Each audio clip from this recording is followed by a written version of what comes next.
आखिर के बुधाया एक सासरा वो था वो भाव वो गारा रेता था जी भाऊजी तो सही करायो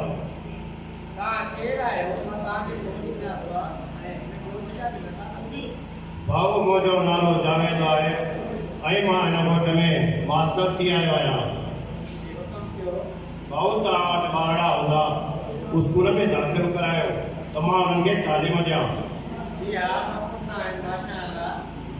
इहा त सुठी ॻाल्हि आहे सुभाणे तव्हां स्कूल में अची ॿारड़ा दाख़िल करायो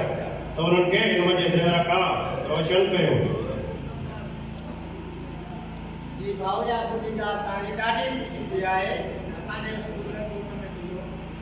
भाऊ पोइ सुभाणे मोकिलींदव न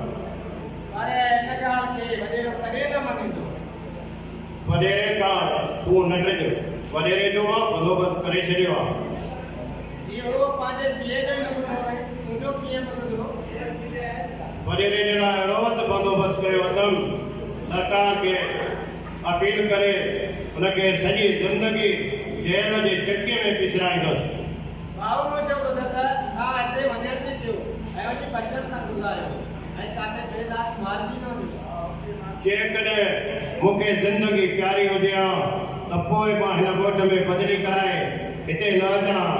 मूंखे ज़िंदगीअ सां को बि प्यारु न आहे मां मज़लूम बेवस लाचार मारवड़नि जा